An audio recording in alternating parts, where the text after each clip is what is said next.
the business of supervision today is the different Enneagram triads in coaching.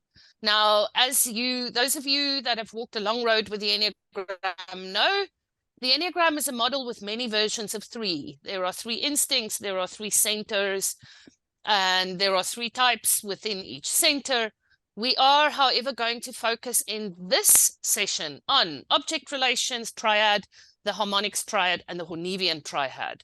So that's what we're going to look at. And just a couple of opening thoughts around that, and then we're going to do a poll. So when we look at the Hornevian triads, we generally clump together 1, 2, 6. We'll talk more about that, and that's called the compliant triad. 8, 7, 3 called the assertive triad. 9, 4, 5 the withdrawn triads. How do we work with that in relation to our type, in relation to our trifix? Then our harmonic groups, 9, 7, 2 called the positive outlook or escapist triad. 8, 6, 4 the emotionally reactive or emotional realness triad. And then 1, 3, 5 the competency triad. And then in object relations, we focused on 3, 6, 9 as the attachment triad, 8, 2, 5 as the rejection triad, and 1, 4, 7 as frustration. So that's a little bit of where we're going to go. If none of that makes sense to you, that's okay. Breathe deeply. We're going to learn more about it. We're not going to focus on the centers today, but that's the other dominant triadic structure. Most of us are more familiar with that. So the body or the gut center, the heart, the feeling center, and the head or the thinking center. So this is the map. Now, a couple of opening comments here. The first is a big reminder. We are not our types. We lead from an Enneagram style and we relate to the Enneagram as a whole. So when we work with some of these patterns today, your main style is going to give you really cool information, but how you relate to the Enneagram as a whole in relation to each of the patterns we'll be exploring is also very important. The second thing is, do not shove these patterns into yourself or into your clients. Context really, really matters. So we always coach from context, and then we offer these patterns as a way of making sense of what's happening in our context, how we're responding to our context. We're not trying to get a crystal ball that's going to tell you how your client's going to react before you even get to know their context. We really want to remind you of this because there's so much of the magic of the Enneagram that gets lost because we get over enthusiastic about the theory and we become less curious about our clients' realities. So these patterns are just things we could offer to help people make sense of what's going on. It's not to predict anything, just to give you that context. Another piece of context is, for those of you that have recently used our reports, you'll see in the coach's overview, there's some really cool new stuff that's being included. And you can download this for old clients as well. But in the coach overview now, there's a summary of the harmonics, the Hornevians, and object relations major patterns that are available. And we are giving you an indication of how the pattern relates not only to the main type, which is the big dot here. So this is an Enneagram 1 with trifix 162. So you'll have the 1 indicated as the big dot, and the rest of the trifix will be indicated as little dots in here together with an overall distribution on how we relate to the different patterns. So in this client's case, you can see it's quite interesting. All 3 of the dots sit inside the compliant or move with Hornevian. What does that mean? How do we make sense of it? So that's just, I think, a couple of things to be aware of. So this will help you with those pieces if you're not yet familiar with the theory. And then if you want to see where some of this is in our reports, this is page 10 of the basic Enneagram report, where we talk about the Enneagram trifix. And then there's these 2 paragraphs at the end of it, where significant patterns will always be reported without bombarding a client with theory. But it would say 2 of these styles indicate a compliant social style. You may want to consider this. Or 2 of these styles indicate frustration in relationships. How does that impact on your relationship? So there's always just a light intro into this. Sometimes your clients will pick up on it. This has always been there. But it now is accompanied by more of a breakdown of that in your coach's overview. Okay. So let us do a quick poll. Today we're starting our session with a poll. So let me just start this poll for us. And we have 2 questions in the poll. You'll see them on your screen now. First is, which of these triads do you use regularly in your coaching, if anything? Centers, harmonics, Hornevians, object relations. You can choose more than one option there. If you use all 4, just indicate that. And the second question, which of these triads are you most interested in learning more about? Because we'll organize ourselves around what's important to the group. So we'll just give this a moment or 2 for people to, for people to respond to, and then I'll show you what the replies are.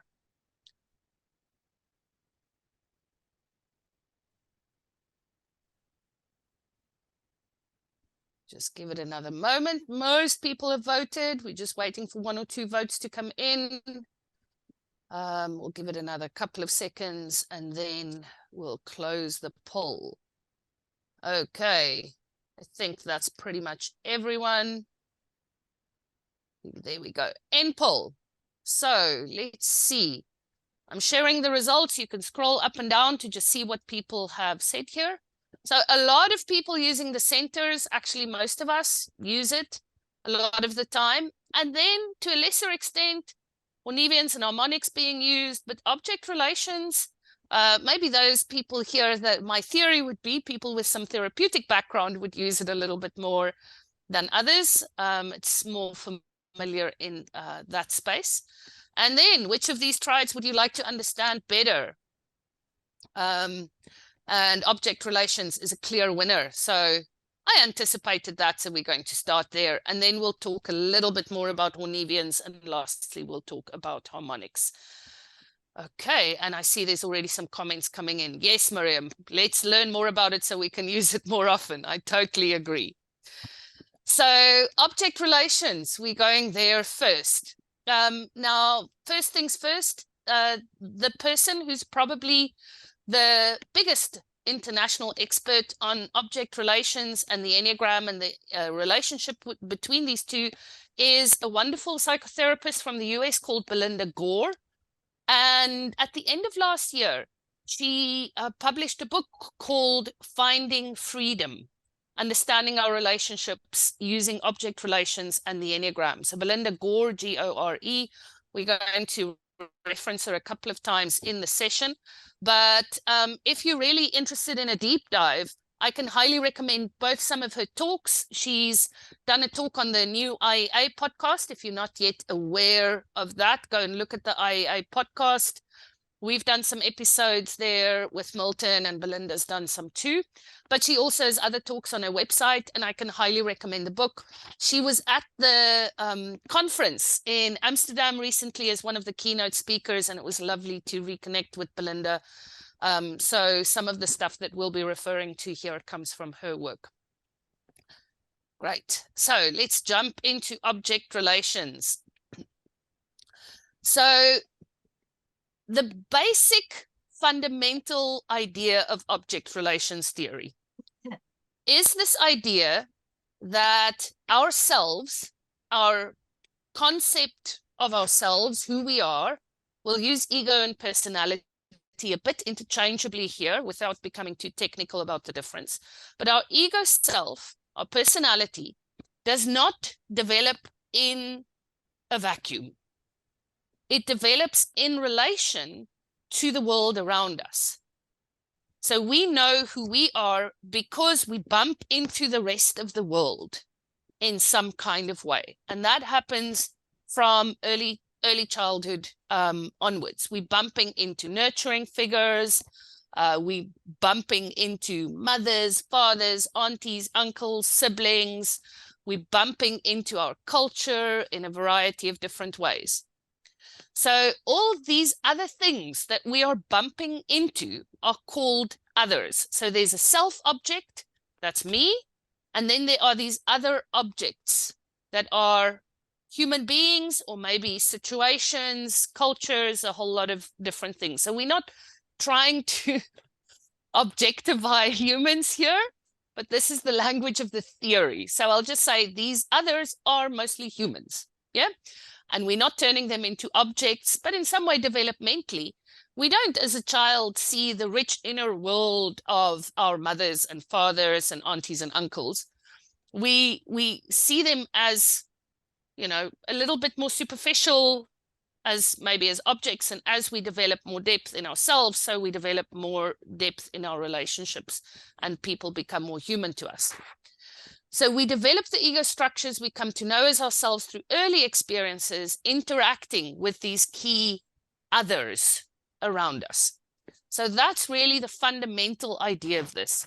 I become who I am because of how I bump into the others around me. And there are certain patterns to this. So in the process of making sense of object relations, the dominant things that we will be thinking about is we will be thinking about ourselves and how we relate to others. But then these little arrow lines in between really represent the effect, the affect, the tonality of how we experience our relationship between ourselves and others. So there's the self, there's the other, and there's the dominant affect. Now, the three primary objects in our early childhood development are known as nurturing, protecting, and belonging figures, or nurturing, protecting, and belonging others. If you go back to very early object relations theory, nurturing figure would often be assumed to be mother or mother figure. Protecting figure would be assumed to be father or father figure. And the belonging figure would be represented by the family.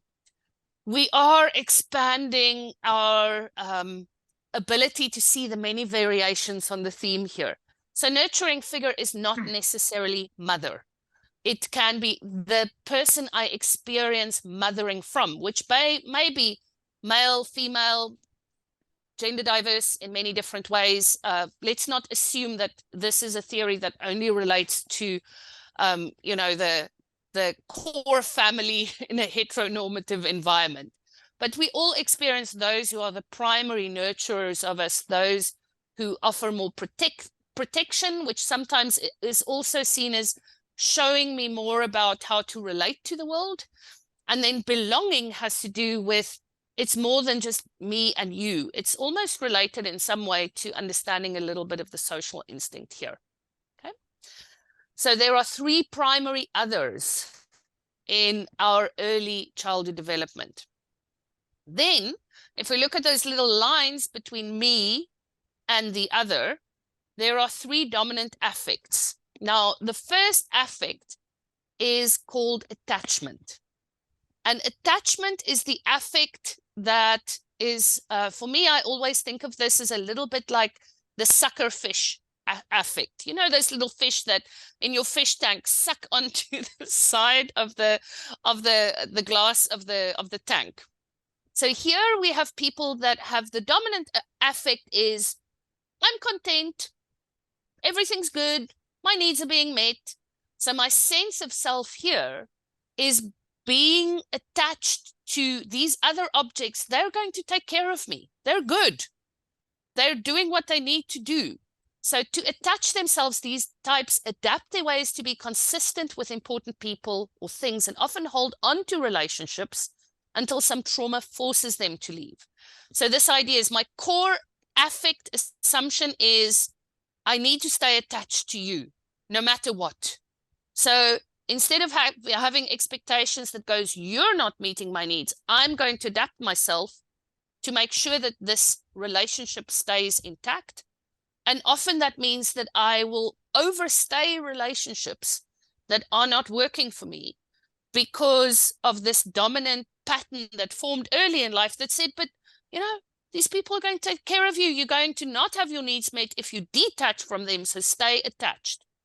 So it's almost contentment is another way if you need more of a little bit of an emotional word for that idea of the affect. The second pattern that we have, the second affect pattern, is called frustration. So in the frustration affect, we have this experience that others, there's an ideal out there. There's an idealized version of how the other objects need to be in relation to me. So I know what will make me happy. This is my idealized idea of what will make me happy. But I look at you and you're not doing this for me. So it feels as though you're not quite making the grade. And then even when there is a deep attachment between us, I'm still going, you're not measuring up. So there's disappointment and disillusionment. That's part of the dominant way in which I relate to others. So I become frustrated with how we are together, how we're relating. And so I start the search again. And it's always measuring against this ideal. So what we often say to people with a very strong frustration affect is remember that the way to contentment is sometimes to accept what you have rather than to continuously search for what you don't have. Yeah. So I have a lot of, for example, frustration in my Enneagram 4 pattern.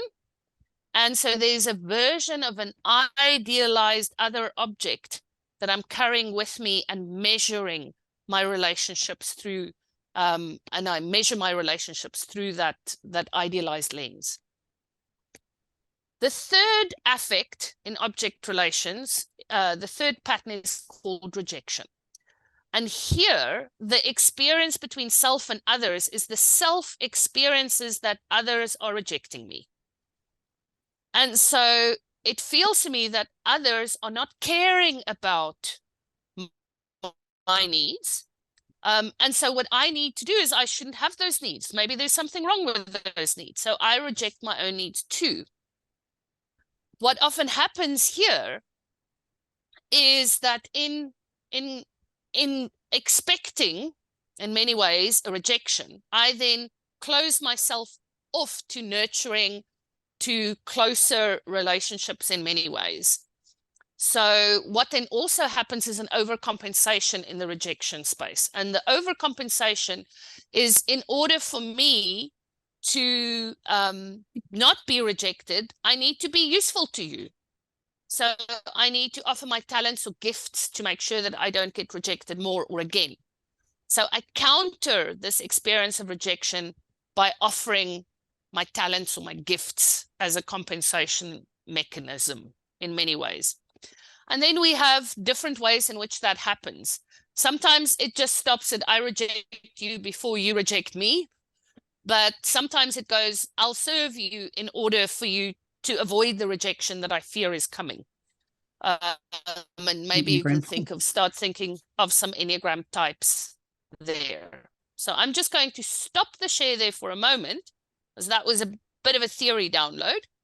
And of course, we will, as always, share the slides with us. But the question here is, any questions coming up? Charisse, I'm not sure if there are questions in the chat that I need to be aware of here. No questions. But anyone with a question around this idea of attachment, frustration, rejection, or even this idea just that there's self and others and this dominant affect pattern that sits in the relationship between us. Can I ask, Lucille? Just to be clear, the attachment theory is a separate thing. It doesn't have anything to do with the attachment. Yes. Okay. Very good question. Even though the word attachment is in object relations, we're not talking attachment theory. This is object relations theory. It's just the word that it has in common. Although they're not completely unrelated, but let's not muddy the waters here even more. Yeah. Any other questions or comments? Lucille, I have a question. Yeah. In So I see you have a couple of ways forward for frustration and rejection. What would you say is a way forward? With rejection, they come to relationships. Is there a way forward?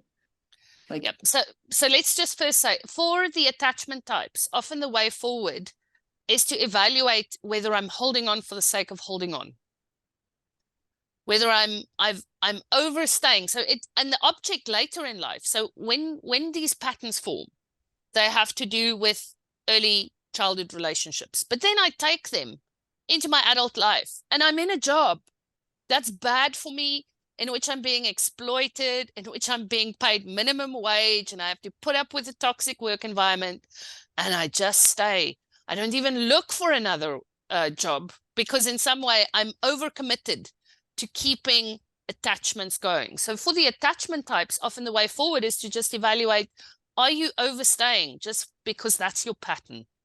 Yeah. And are you in some way bringing that effect of contentment to a situation you should not be content with? And in the neoliberal context, there are a lot of examples of things we should not be content with, but we are being told to be content with them. And that can be problematic. So for the frustration types, it's like, yeah, this is the circumstances. This is what you have now. What if you are here now instead of somewhere out there where there's an ideal that you're still trying to create? There is no ideal version of life. There is just life. Let's live it. And then for the rejection types, I think when the rejection is the dominant affect, there is something around testing the assumption that what is happening on the other side is rejection, and also testing my assumptions that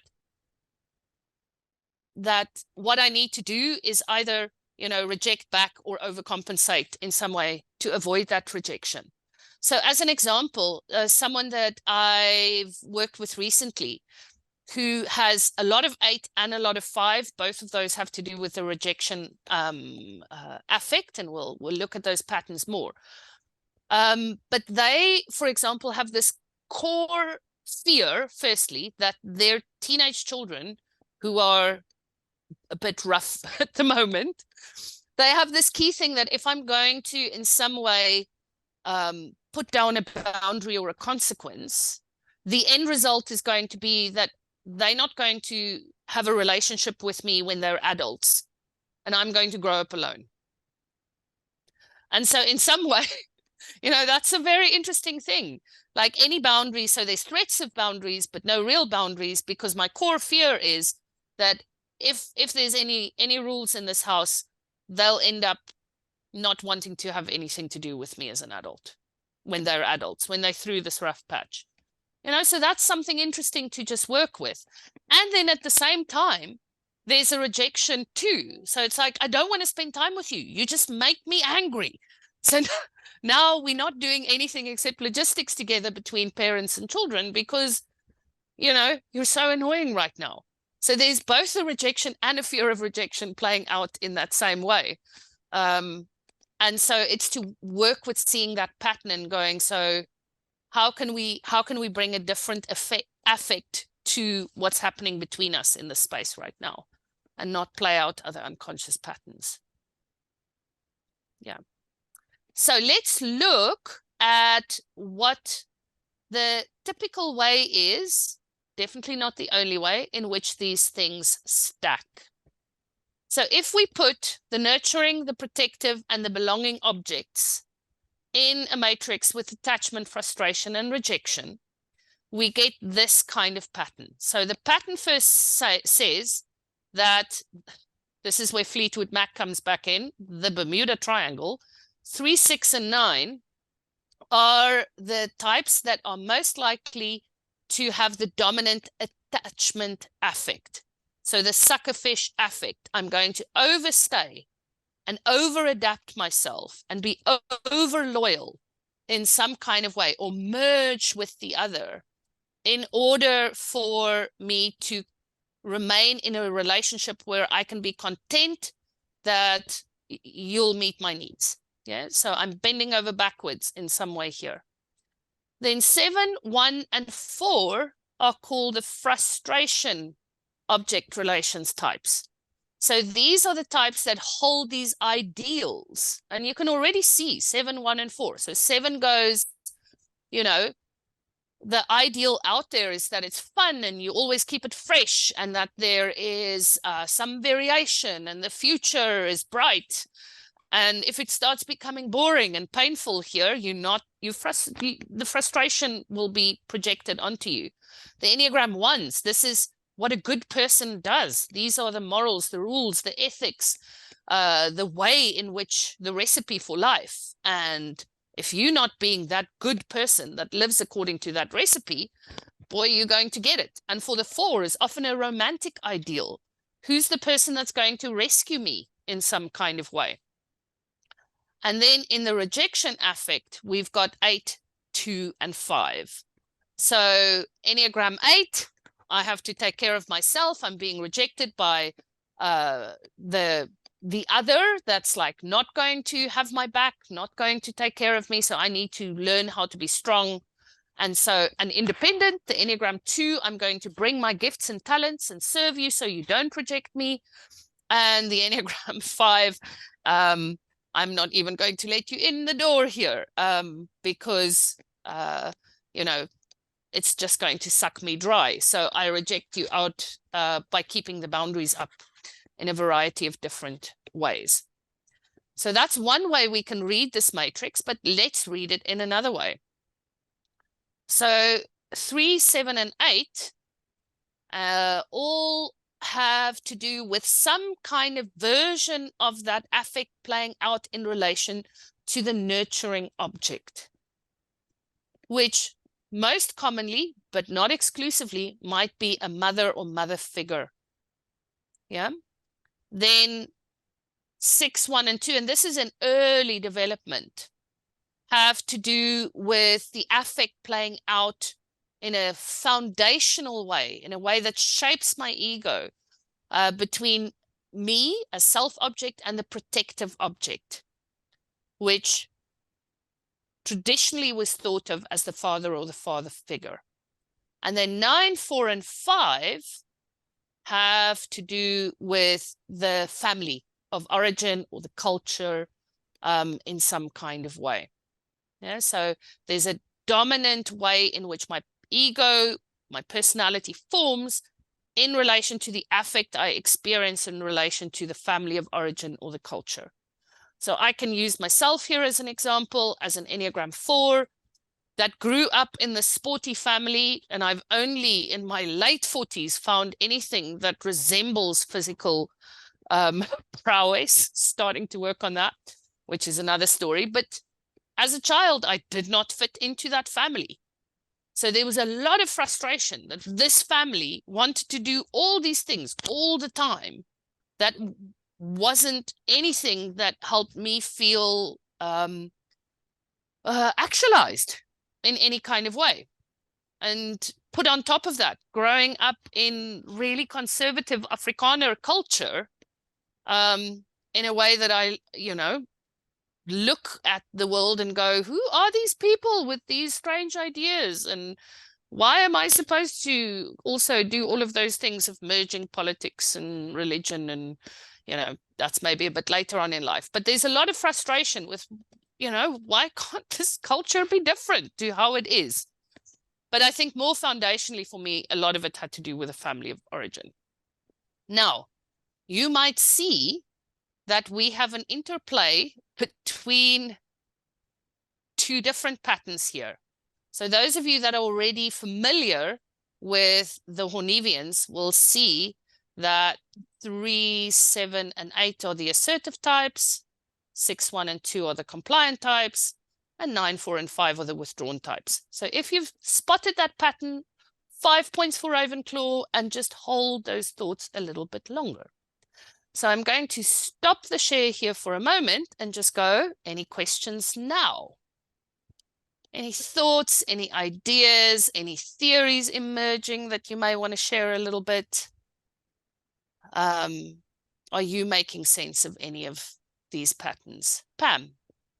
I'm sorry to ask you just to repeat very briefly the characterization of the nurturing object and the protective object, please? Yeah. So the nurturing object is often the primary bonding, the first part of my childhood development, and it has to do with having my basic survival needs taken care of, and it's the space where I receive love and care, and in a Freudian way, breast milk and all of those kinds of things. But it's that space of, if we characterize it somatically, like the baby being held and being mirrored, yeah, in many ways. And it's that that feeling of nurturing and caretaking. The protecting archetype is a little bit more around, let me show you the world, yeah, and let's make sure you don't get scraped knees while going out there. So it's a little bit more about the encounters with the unsafe world and others out there outside the primary place of belonging, which is often the family and the family system or extended family system or clan or tribe. And so here the sense of, when we go out there, I'll protect you and let me show you the world. Let's explore the world beyond the boundaries of the family together. So that's the protecting figure. And thank you very much. Yeah, then obviously the family of origin is a little bit more of the social instinct and the belonging broadly. Yeah. Thank you. Big pleasure. Any other thoughts or questions? Are we ready to go into a little bit of an exercise? Jim?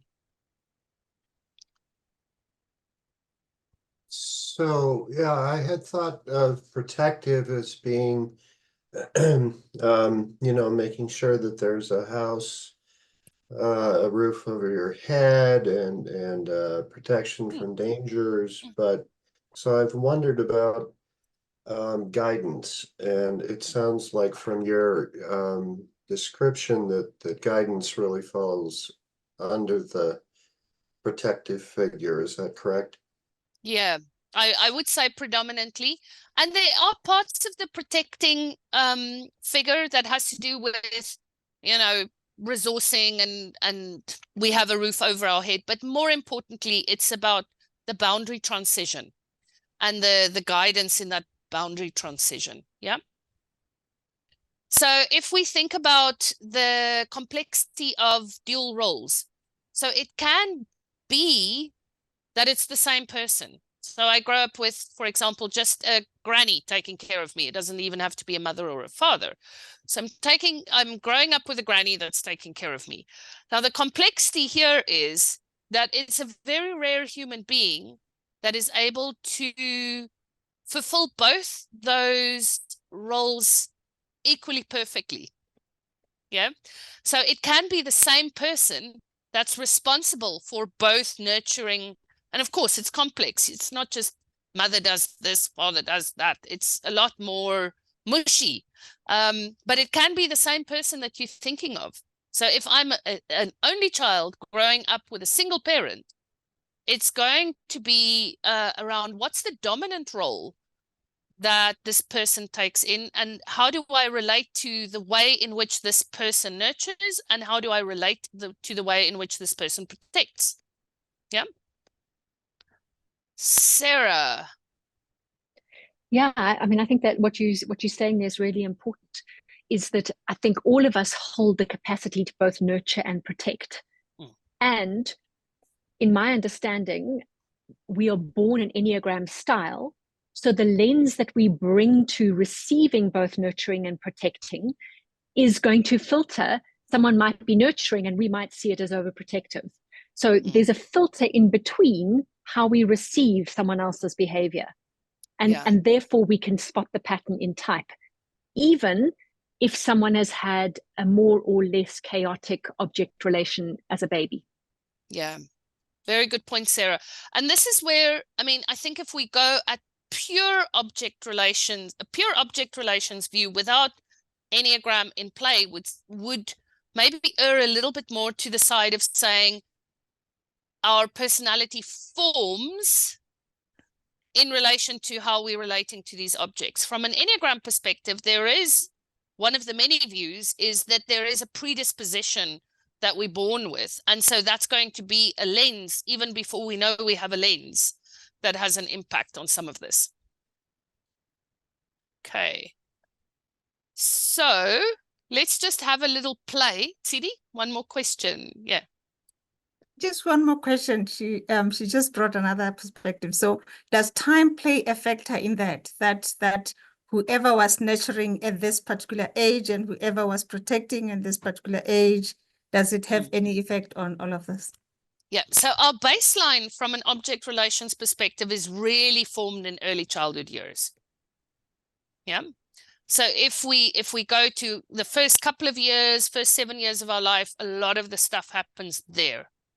What then happens is we take that dominant pattern and we take it as a lens into a lot of other relationships. Yeah. And so when I encounter someone who reminds me of a dominant nurturing figure, I'm going to take a lens to that has to do with what happened between me and the primary nurturing figure when I was growing up. Or let's make this a more concrete example. I have a strong frustration relationship with the protecting figure, sometimes called the authority figure in parenting terms as well. And I am frustrated because the way in which I was brought up, you know, this was just not how a dad should behave. This is an example. If the protecting figure here is a father figure. And then now I'm 45 years old and I'm in an organization and my manager reminds me in some ways of my dad. And so it's triggering the dominant pattern of my object relations upbringing. And so I go and here's the authority figure and I project a whole lot of frustration because this is just not what an ideal boss should be. This is not what an ideal boss should look like. So some of the stuff from there gets projected into relationships that have nothing to do with that in the here and now. Okay, does it make sense, Tsidi? I'm still a little bit, I think I'm sitting too much in my mind. If, for instance, being South African, I'll go to the extreme. And being from here, I'll go to the extreme. The nurturing figure at the age of 3, for instance, abuses me. And which creates, or 3 or 4, which creates an idea of a failed protective figure. But I get saved in the system. And by the age of 6, 7, I then have a different nurturing figure who is doing what is expected of the nurturing figure. So there's 2 instances during the development stage. Yeah, and the primary stuff is going to trump the later stuff that is perhaps more corrective. So even though there's a part of me that might, you know, in a rational way, or even at a deep level, know that there are nurturing figures that can be trusted, there is a part of the affect that is impacted by that early experience that's going to stay, even if I can't remember that experience. So here's the next layer of complexity. Even if I can't remember that experience. Yeah. Okay. So let's just look at this for a moment, just to bring it back to some of what we're working with here. This is an Enneagram 1 with a trifix 1, 2, 5. So if we look at the object relations piece, we have the Enneagram 1 is a frustration type. And if we look back at our little matrix, frustration with the protective object, so frustration with that forms, and combined with 2 and 5 that are both rejection by the protective and rejection by the family in some way. So here we've got a dominant frustration with two little helpings of rejection that you might see play out in this client. So there's the dominant narrative of the Enneagram 1 that says, why? So when I'm triggered in a relationship, I might go, why are they acting like this? This is not what good, sensible people do. You know, this is just not what I expect of a leader. They should know better, whatever it is. So there's that frustration piece that comes from the 1. And then from the 2 and 5, the rejection pieces might just be something like, let's say the 5 is quite strong. So we might say, you know, I'm just not going to put my hand up anymore when they ask for people to get involved in the new change projects at work. I'm not putting my hand up. I'm done with this.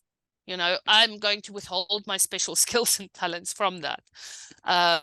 Or I might see the Enneagram 2 that plays out, and that goes, I'm just going to help them more. I'm going to just give them advice. I'm going to bring my special skills to this relationship to avoid the rejection. So let me tell my leader how they should be a better leader, because clearly I know better, and I'm going to bring my special skill of giving advice or giving help in some way into that space. So it's not as simple as just one pattern. You'll see often a complex interplay in some way between that, depending on what's being triggered, depending on the situation.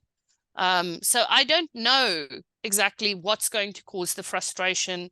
I don't even know if you're going to be triggered in this relationship. But when you are, lead from context, this can help me make sense of the pattern that's playing out. So if you want to play with this more, we're not going to do the reflection exercise now, but I'm just giving it to you as something you can take to your own reflective or journaling practice. You can go and identify 3 of the most important relationships you've had in your life. It doesn't even have to be early relationships. And then you can ask yourself, what are 3 of the most difficult relationships you've had in your life? Write those down. And then look at the first list of names. What do these 3 people have in common in terms of how you've related with them? Look at the second list. What do these people have in common in terms of your relationship with them?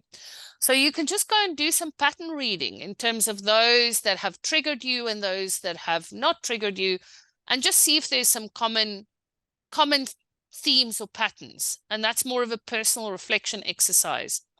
What we're going to do now is a small group exercise.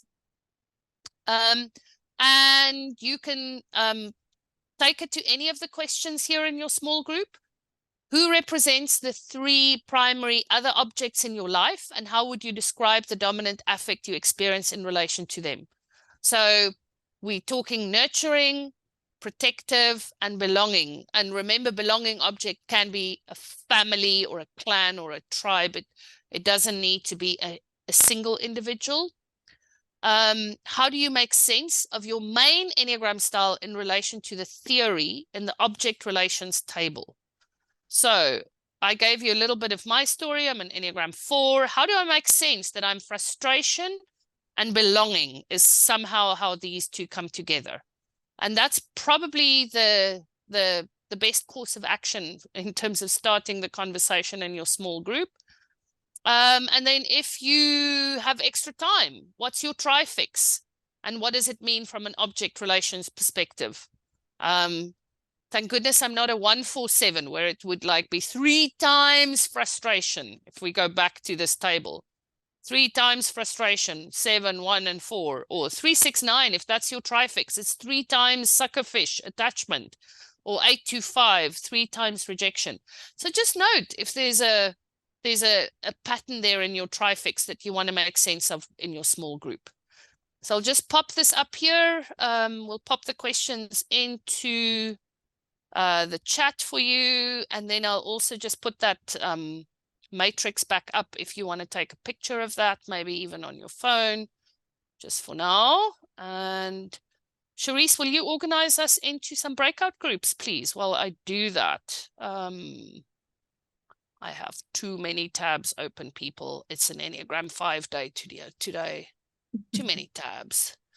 There we go. So there are the questions, and putting the matrix back on the screen. If you want to take a picture of that, you can. And we will be in the breakout groups for 20 minutes. Yeah? So 20 minutes starting now.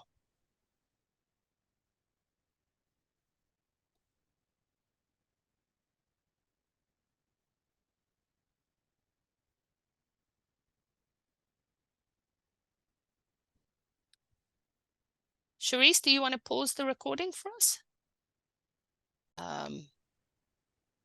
There we go. So you've had some time to explore it, and I'm sure quite a few questions came up. We'll hold the questions just for a moment and just ask 2 or 3 people to share some insights that you got from that conversation. Anyone who'd like to share an insight? What's arisen for you here?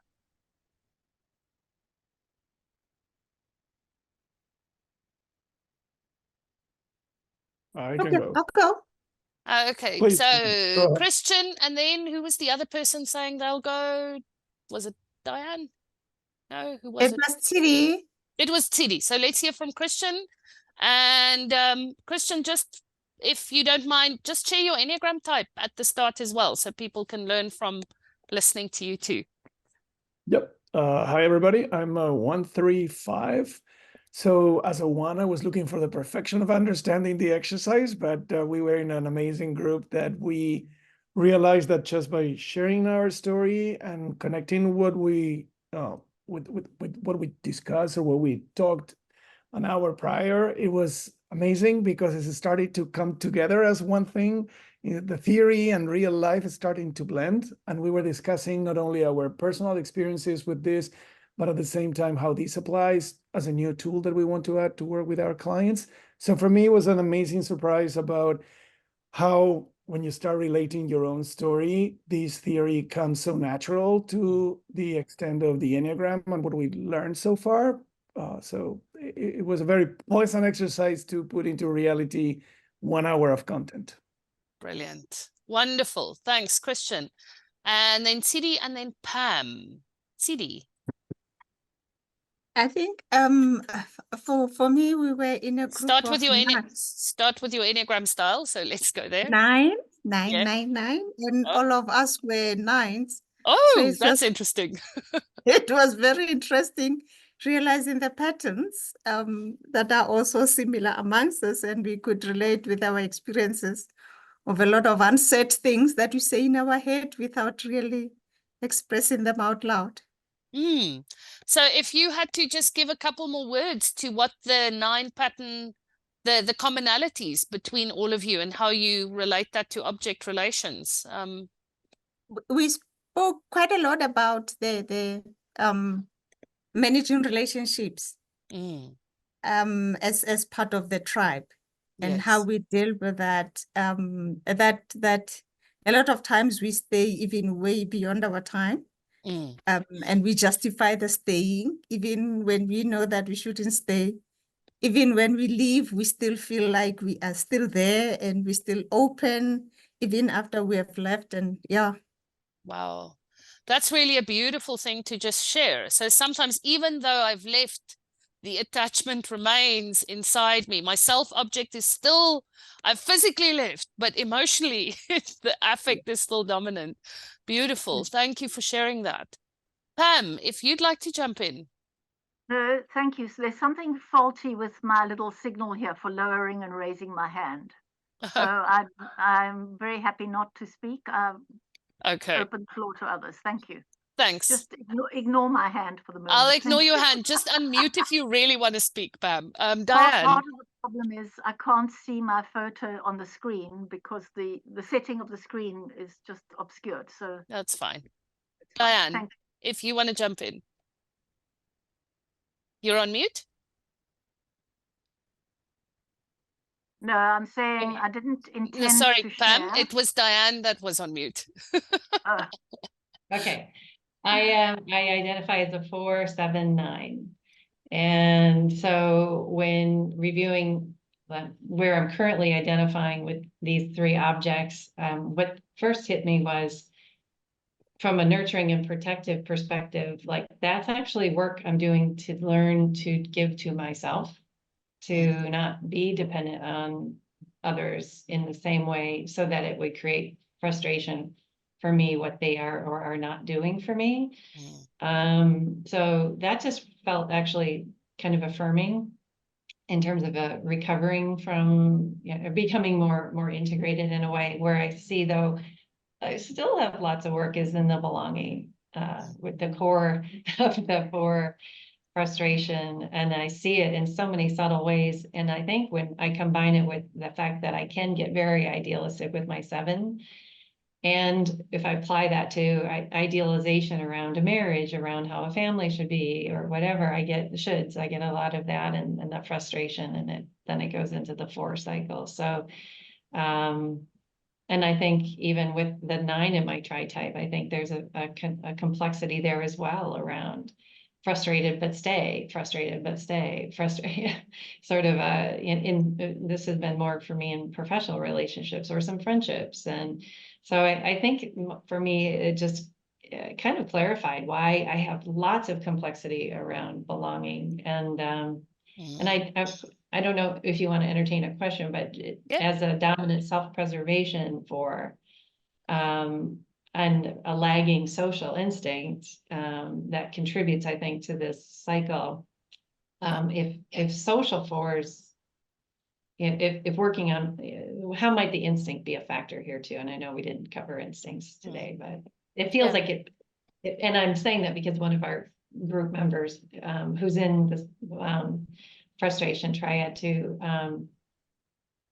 a social dominant person, and is finding great satisfaction in his belonging currently. So I'm like, maybe it's because my lagging instinct. I don't know. Yeah, I think many different things. So obviously, the more of the patterns intersect with each other, the more stuck the pattern can become. And so, if we want to be more fluid in that, maybe working directly with the affect of my object relations is not the thing that allows for fluidity, but maybe reconnecting to my needs or my blind instinct may be part of what allows for that fluidity. So the core thing is to just check if many of the patterns intersect. It's like it's wedging the pattern in place even more.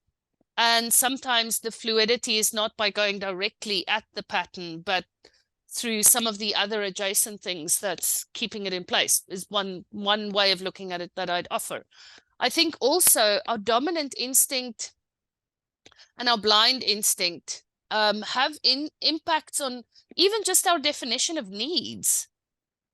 So what does nurturing look like for a self-pres 4 might be quite different to my definition of what nurturing looks like for me as a social 4 or a sexual 4. So it's definition of needs as well. What does protection look like? Depending on my dominant instinct, different things. And we already had some of that in the commentary that came up around definition of protecting figure. So yeah, very useful. Thank you for sharing, Diane. Let's just hear 1 or 2 more questions that may have come up here.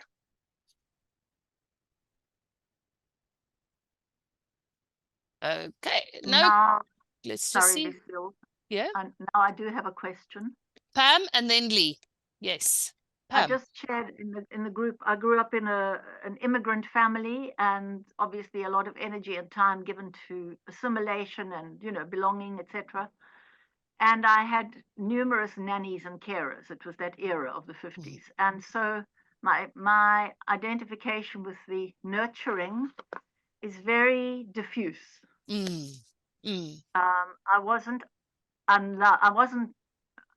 sure I was loved, but it was a very diffuse, big family kind of, all the kids together and all the adults together, and a mix. So how do we work with a client who perhaps has a similar experience? I can only describe it as diffuse. I can't latch onto any fixed nurturing figure, if you like. I think the core thing would sometimes be to just work with, so sometimes we don't have to find the nurturing figure, but we could look at what was my experience of nurturing if we think of the object rather as a collection of objects the nurturing figures there. What was my experience, my dominant affect in relation to nurturing that I recall? And that you've already described a little bit as diffuse. And so then the intriguing question would be in the here and now, when there are people that try to nurture you, what do you notice about what that triggers for you or doesn't trigger for you? Yeah. And I don't know if that's helpful at all, but there's something useful in figuring out that my relationship with nurturing feels diffuse like that. Thank you. Thank you. Lee.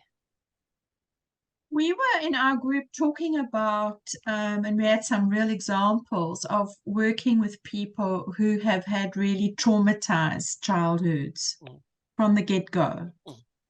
And, you know, if that is so, how does one even start to kind of unpack? Yeah. Because it seems that in all three areas, there would have been some real trauma. Yeah. Yeah. I think the core thing is to just remember scope of practice first and foremost. So if I am a therapist, I'll know how to work in that trauma space. If I'm a coach, what might be more useful to work with is when the client is triggered or showing a frustration, rejection, attachment pattern in relation to the here and now, to actually work with the triggering exercise that I'm going to share now in a gentle, contained way. And if that pattern is really, if it's the kind of trauma that's completely injecting itself still into the here and now, then referring to a therapist is what is useful. I know that there's a lot of stuff we're learning about being more trauma informed as coaches, and remember scope of practice. It's not necessarily your job to go and make sense of that, is what I'd offer. Yeah. And so let me quickly share the triggering exercise, because I find that's really useful. So let's say I have a client who is coming to coaching, and what they bring to coaching is that they are deeply triggered by someone or something in the here and now. So I'm deeply triggered by the culture of my workplace, or I'm deeply triggered by this manager, or I'm triggered by this my teenage son, whatever it is. So the core thoughts that come from Belinda as well is that we are most likely to be triggered when a core object relations pattern is synchronous. So this person in some way represents a here and now version of a nurturing figure, or the workplace in some way represents the family of origin in some way. So when those patterns coincide, I become more easily triggered in some way. So what we do when we're triggered, first thing is to get the client to describe what happened when they got triggered. Then the second, so just get the basic story on the table. The second question then is the person or the situation or the team that's triggering you, what are 5 words that would describe the object that is causing the triggering here? Yeah, so 5 words, put them down. Then what are 5 words that would describe how you are feeling in the situation? That gives you a lot of the affect as well. Yeah. So now we're kind of surfacing an object relations pattern here. The beauty starts coming through is when you play these 5 words describing the other person and the 5 words in the dominant affect back in the here and now, are you reminded of another person or another situation, and specifically invite the person to consider childhood? You saying that this leader who's triggering you is assertive, not very considerate, they're bombastic, controlling, and micromanaging. Yeah.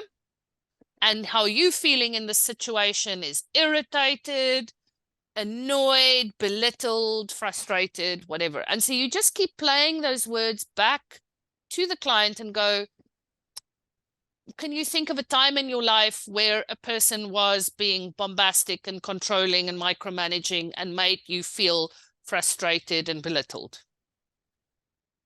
And so as you hear these words, are you reminded of a person or a situation? And then lean into the difference between the earlier experience and your current situation as the place where your coaching leverage happens. So sure, when you were 5 years old and being micromanaged by your controlling grandmother, you were 5 years old. What's different between then and now? You've got a lot more agency, you've got a lot more communication skills, you've got a, you know, there's a whole set of circumstances. So you basically want to pull back the projection that might be unconsciously happening here, and also support the person to lean into a more conscious, you know, expressing their agency more consciously, as opposed to just reenacting the pattern in some way. So 5 steps to work with being triggered in a coaching situation. This is an exercise from Belinda's book. And yeah, we're not going to lean even deeper into the what can we do in coaching, because I want to talk briefly about Hornevians and harmonics as well. So any closing questions here? Are we good to move on to the next pattern?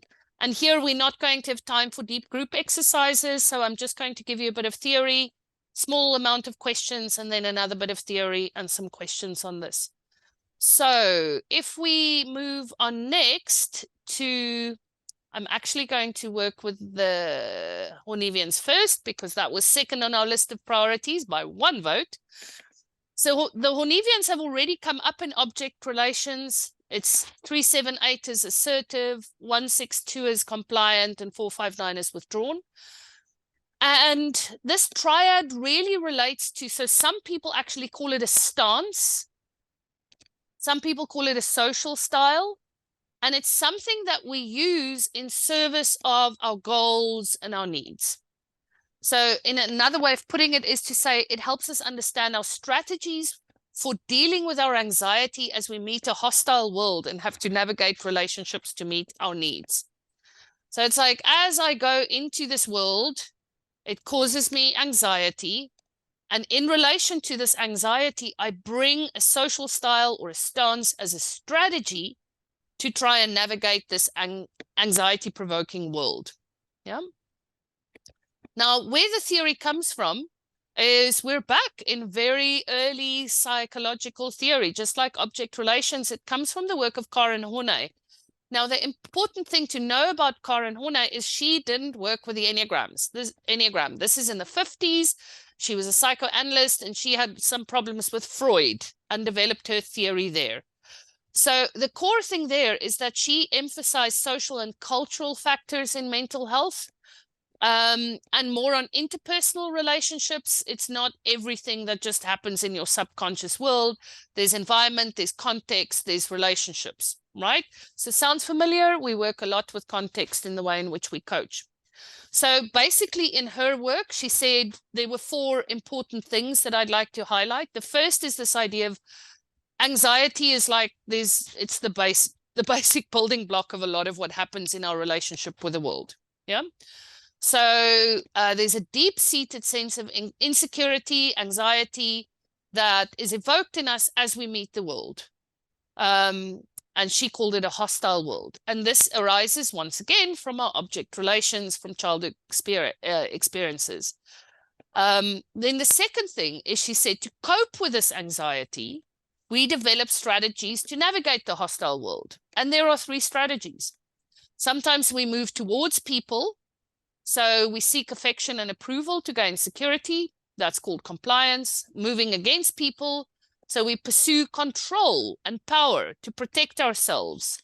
And that's called sometimes the assertive or aggressive pattern. She called it aggression. We call it assertive in the Enneagram world. And then moving away from people. So withdrawing from relationship to avoid the threats or detachment. And then some other things that she said is there's an idealized self and a real self. So she says the conflict between this ideal self, the perfect image of who we strive to be in the world. So the gap between that perfect image of who we're supposed to be and the reality of who we are, that gap, if we can't bridge that gap, there's a lot of inner conflict and distress. And she said that in order for us to be healthy human beings, we need to self-actualize and grow in many ways through self-awareness and self-acceptance, so that that gap becomes smaller and we let go of striving to meet an unrealistic ideal. So yeah, just some general thoughts of what we do in coaching. How much are we helping people to build an even more unrealistic, idealized sense of self, and how much are we helping people to accept as a way of bridging that gap? Now, Don Riso specifically introduced a lot of Karen Horney's work into the Enneagram. And the 3 patterns, 837, move against or assertive, 126, compliant, move towards or with, and 945, move away.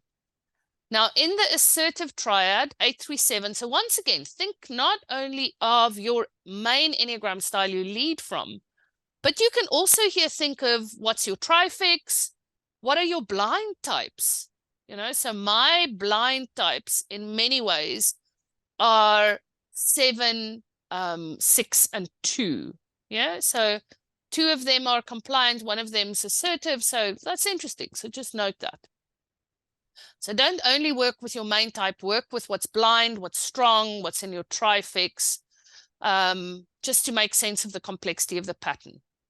So 837, the move against or assertive types. Here, the core thing is I'm willing to insist and demand and take charge and take control.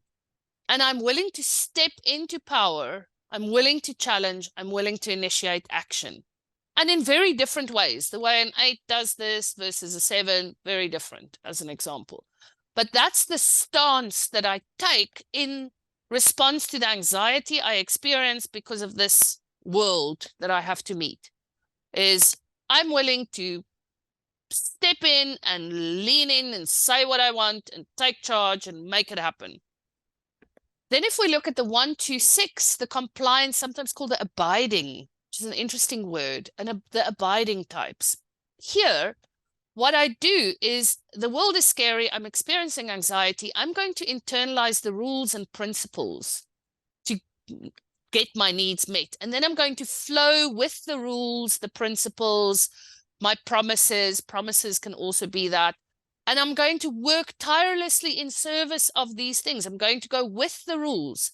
837 goes, oh, you know, if those rules aren't working for me, I'll change the rules. 126 internalizes the rules and then flows with them.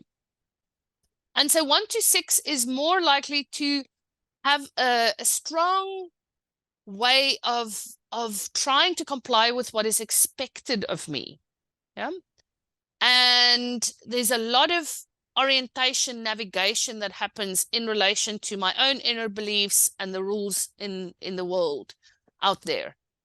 Now, I'm working with a very interesting Enneagram 2 client at the moment who has this experience of herself in the workplace, of knowing in her heart that the way in which she's been successful up to now in her career is by really being incredibly giving and complying with all the requests that come her way.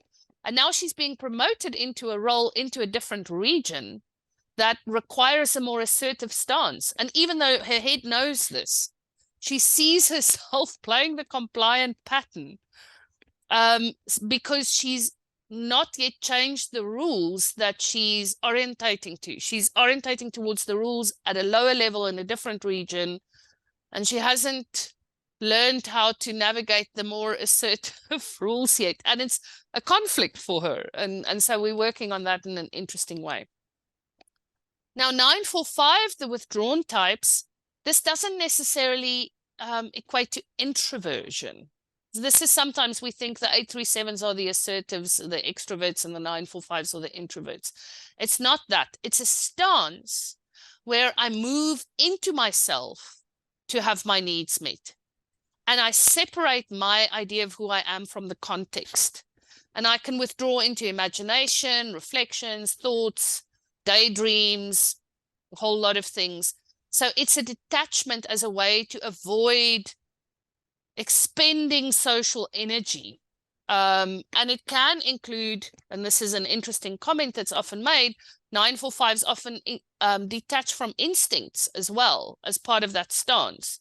So there are many ways in which my instincts can become blunted in this detachment process. Yeah. So if we look at how this shows up in the profile, here you will see this is an Enneagram 1 with a trifix 162. So 1 is compliant, 6 and 2 are also in that compliant or move with place. So here we have a triple predisposition to internalizing the rules and the principles and being over compliant with requests from the system as a way of trying to have my needs met. So it's a triple manifestation there.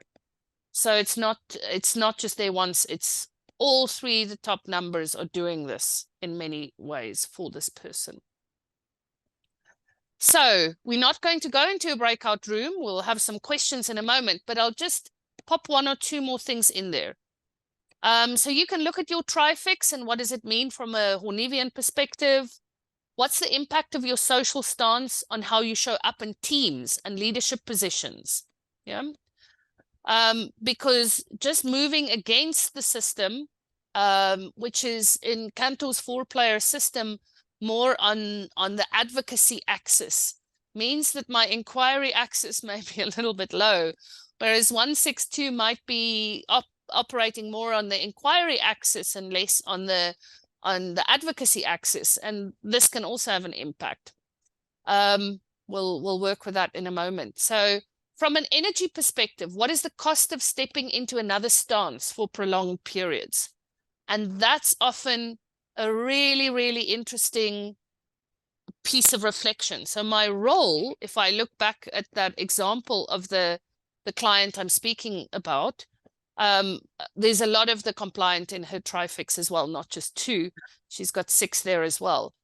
So when she's stepping into this new role, into the region where the expectation is to take power and direct more and set the tone and, you know, be more assertive in her social stance, what's the impact of that from an energy perspective for her? What's it taking in a way? And that's also a useful way to think about that, think about the Hornevians. So when we use the Hornevians in coaching, obviously we can always use it as a mirror. So develop awareness of the client's patterns, especially when environmental demands require something that's outside of the trifix comfort zone, as in the example I just gave you. Be aware of your own pattern in client work. Maybe you're very compliant, so you kind of just going along with what the client is bringing, and there are opportunities where you can disrupt the pattern a little bit more in service of the overall coaching goals. Or maybe you are very assertive, and so that challenges you to sometimes not step into taking too much charge of taking charge too much of the coaching situation, or in the withdrawn space of not having your energy felt so much in the room. So we can use the Hornevians to strengthen ourselves as the self as observer in support of our overall maturity. So the more it can help us have a balcony on what we're doing. I always love that question. Those of you that have been in training with me knows, how's this working for you? Whatever it is, the pattern that you're playing with, how's that working for you? And how can you adjust to have it work better? And then the last thought here is a stance is also a little bit more fixed than a dance. And when we look at an adjacent framework like Cantor's 4 moves in conversation, which comes from family therapy, I can move, I can oppose, I can follow, I can bystand. which we're not going to go into in more depth, but it's to say, what's the move that's going to serve the dialogue that we're in? Is very different to a stance that goes, because I'm an assertive, I'm going to move and oppose a lot more. But that might not be serving the dialogue. So if we start building fluidity, we're moving from stances to dances, from stances to moves. And that is an idea that we can play with a lot. Where is more of a move with energy required? What's the move with move here? What's the move against move that may be required? Where do I need to withdraw into myself? The move away. How can I play with them as moves rather than as stances? Because once again, a stance is like, that's when the same tune plays every day and it might not be serving. Okay, so that was a lot of stuff very quickly, very aware of that. Let's just go 1 or 2 questions. What's bubbling here?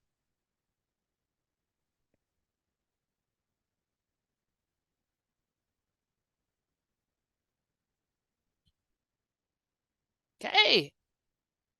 The fire hose continues. So if you want the fire hose to stop for a moment, just offer your question. Otherwise, we will speak about Hornevians quickly. Oh, sorry, the harmonics quickly.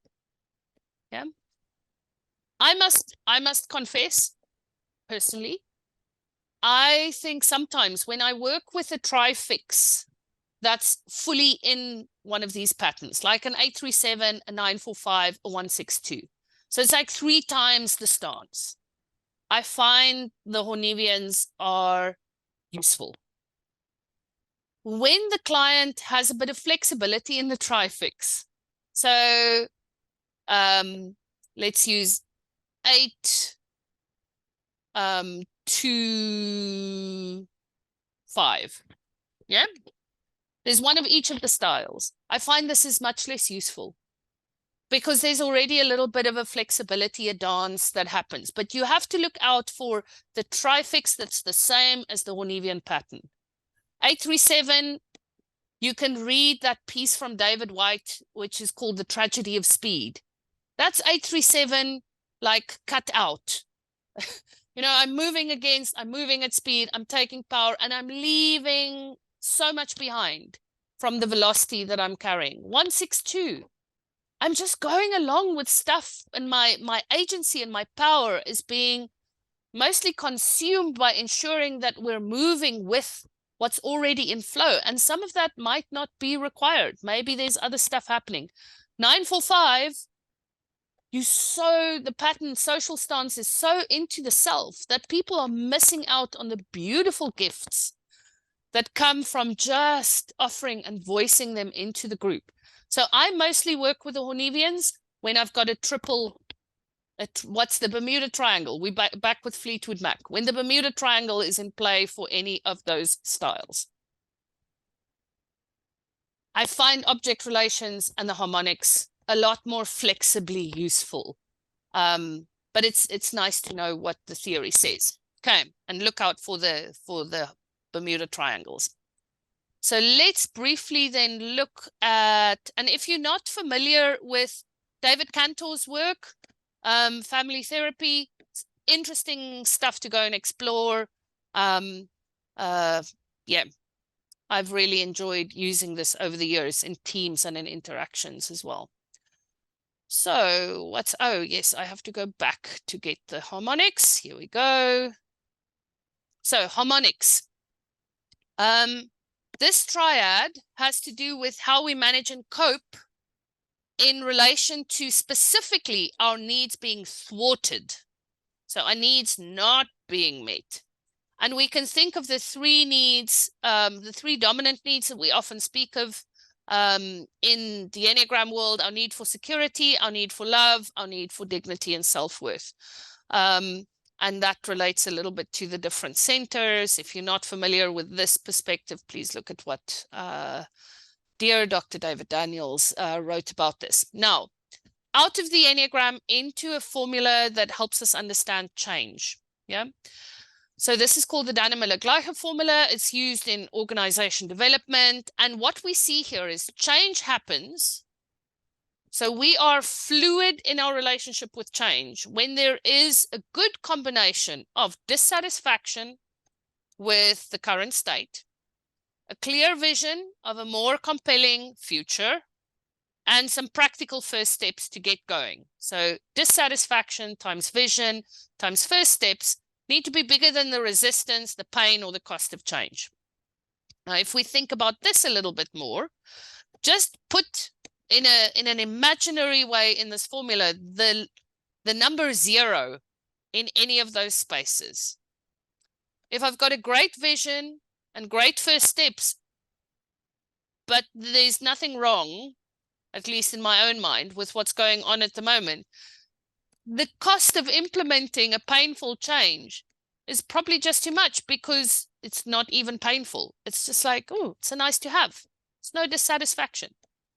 If I've got a lot of dissatisfaction and clear steps, but I can't really see the picture of where that's going to, that feels like hard labor in service of hard labor, as opposed to in service of something out there that we're trying to a clear picture of where this is all going. It's like, take the next step, but I'm not going to tell you the destination. I'll just sit here and tell me where we're going. This is hard work. Or if I have a lot of dissatisfaction, I'm clear burning platform. I know what's not working. And at the same time, I know where I need to go, but I can't figure out how to get started. I'm just going to chase my own tail, right?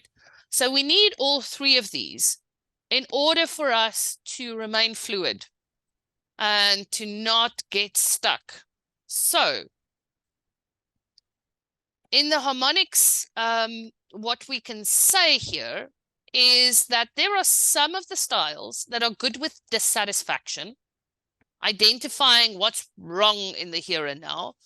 There are some styles that are really good at envisioning a great future.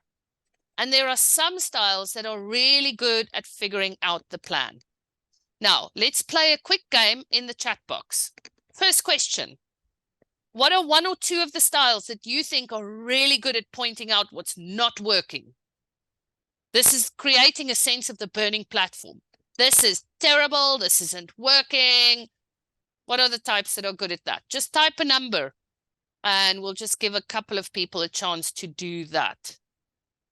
Fabulous. So 1, 6, 4. Great. Lots of 1s, 4, 6, 8. Okay, cool. Now, here's the interesting thing. Enneagram 1 does have a lot of this energy going. And it's not seen as one of the what we call emotional realness styles, because what we add to this a little bit in the harmonics theory is those people that are pointing out the burning platform are doing so emotionally. They're like going, this isn't working. You know, there's a version of that. So those emotional realness, or sometimes called the reactive types, we're trying to be too nice to people sometimes, so we call them emotional realness. The old word for this was reactive, are 8, 4, and 6. Yeah, 8, 4, and 6, really good at bringing that emotional flavor, saying, I'm not happy, this isn't working. Yeah. Now, here's my second question. Which types do you think are really super, super good at like telling us what the bright future is going to be, what the possibility in the future, what we're striving towards, what the ideal is? Oh, see all the 7s coming in there. Woo! So we've got 7 clearly there, and then 2 and 9 also join. So the 2s are trying to be super helpful. It can be better. And the 9s can also offer, through listening, through synthesizing, a really beautiful way of saying this is how it could be better. And what are the types that are super, super duper at building the project plan? Next steps. Let's get practical. Let's get down to business. We see these quick in there with the 3, the 5. Adrian, yes, 1, 3, 5, 3, 5. There we go. So the 6s often have to first talk through all the risks in ad nauseum before we get to next step. So later on when we've covered the risks, but 1, 3, 5. So that builds a little bit of the theory from the ground up around the harmonics. Now, let's go back in here. So 8, 6, and 4 are called the reactive or emotional realness type. So their emotional regulation comes through expressing what's wrong. And they often work themselves up when a problem happens and have a hard time containing their feelings. And this emotional intensity allows them to feel the realness of the problem to then motivate me to fix things. And often, when I'm really stuck in my pattern, other people that aren't bringing some intense feelings aren't seen as being in touch with the problem. I want you to also tell me how big a problem this is. You kind of need to match some of that for me to believe that you're in this together with me. Then 972, called the optimism, or sometimes the escapist triad in the harmonics. Here, my emotional regulation when my needs are not being met comes from reframing. And generally, that's very optimistic and focused on a positive outcome. But it can be a bit avoidant of the problem. It's like, it's going to be fine. It's going to be great. We don't have to worry about it. Everything's going to be okay. I remember in the early 90s in South Africa, we even had a political campaign around that called Egbok. Everything's going to be okay. Sure, things are being blown up, but hey, everything's going to be okay. And then it can lead to the denial of the existence of problems by just focusing on either, minimizing the problem or focusing on a better future. And then lastly, we've got the 1, 3, 5, the solving problems unemotionally or competency triad. And here the emotional regulation comes through containing the emotions. So not expressing or reframing, but containing. And I often contain it by saying, let's just get busy with solving this. So they don't get as worked up when problems happen because they're pressure cookering a little bit more. They can remain cool and emotionally detached from issues. They prefer working within a framework or structure. And some may interpret their lack of emotionality as a lack of care. And they fall into a trap of sometimes feeling a bit superior because we're the objective ones. Look at all those other ones dreaming and throwing their toys. I think in the modern world of work, that's sometimes a little bit of the storyline. The core thing is just remember, if you put 0 values in dissatisfaction or vision, sorry, great objective problem solvers, we ain't going nowhere. You've got the perfect project plan, but no one's interested in following it. So that's where we need the other energies as well.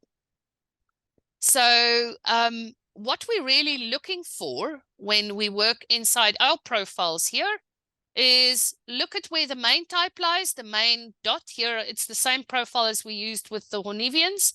So the competency that comes from the Enneagram 1, and then we've got positive outlook from the 2 and emotional realness from the 6. So this is someone who can probably over time build their own good change formula. But once again, imagine for a moment, I've only got positive outlook. So 972, or only got competency, 135, or only got emotional realness, the 864, then I am possibly putting 0 values in lots of other places in my own formula for allowing myself to remain fluid, especially when my needs are not being met and there is some conflict around that. So some thoughts to ponder for yourself. What's your trifex and what does it mean from a harmonics perspective? Then, of course, what happens when my needs are not being met? I'm often going down the line of stress. So you can play with this some more. So this is an Enneagram 1. The line of stress goes to Enneagram 4. And we now know that that's more reactive energy. So, you know, sometimes that's the Enneagram 1 going, I don't like what's not working in this world. It's a little bit of the reactive 4 that's activated on top of that. So just remember that those things belong together. And another, ooh, wrong button. Sorry, people. Another question you can ask yourself here is, what's the impact of your harmonic pattern on others, especially those closest to you at home and at work? My trifix is 485. I've got 2 of the reactive types in there. I am often erring on the side of reactiveness instead of keeping it calm and moving on. It has a massive impact on my colleagues. It has a massive impact on the people at home. And so and some of my lowest types are the positive outlook types, 972. They're quite low for me. So having very little of that energy, my blind types mean that sometimes I'll have a fight, but I won't offer anything useful as a future idea or how things could be better. I'm just complaining and reacting to how things are wrong. And then from there, sometimes I contain and I just get on with things. So that has an impact on the people around me. And I can bring that too. And often in a team environment, we can also work with these patterns, especially when we're in a space of change, to make sure that we're hearing the voices and the gifts that the different patterns bring in terms of dissatisfaction, vision, and first steps. So I think we're just going to leave it there for now. Those of you using our profiles, hopefully you'll get more use out of the new data that's available there at the bottom. Remember that these are just theoretical patterns and they're not as important as the context and the client and what's happening right in front of you. But they are useful mirrors and they can help you decode a lot of what's happening as well. Diane and Libby, as quick comments before we finish off. Those of you that need to drop, I'm aware that we're out of time. Diane. And this is maybe not a quick question, but is there a separate set of measures in the report, in the questionnaire for the object relations? No, we're just using the types to understand that. Yeah. Okay. Thanks. Yeah. Libby? And yeah, my quick question is, if I were to go back and request reports from previous, assessments, will they show the Hornevians and Harmonics now? Yeah, just go download the coach's overview. So the coach's overview has all of this. The other overview doc does not. This is where if we share all of this data with the client, we're bombarding them with theory. So the coach's overview will have that and it applies retrospectively. Absolutely. Yeah, so thank you very much, everyone. It's been lovely to have you in the Bermuda Triangle of Triads in the Enneagram. And we look forward to seeing you in the next supervision. Charisse, anything you want to say about our next topic? Yes, please join us. It will be on the 6th of August, and it's based on mindfulness. So yeah, should also be interesting. Lucille, thank you so much for today. Some beautiful comments from everybody. I'm sorry we couldn't get to all the questions, but email us if you want to know more. Yeah, and I see 1 or 2 people coming in at the back end. Maybe our time zones have gotten a bit mixed up. So those of you that have just joined, we're closing off, but we will share a recording of the session as we always do together with the slide decks. And thanks so much, everyone. It's been lovely having you here. Thank you.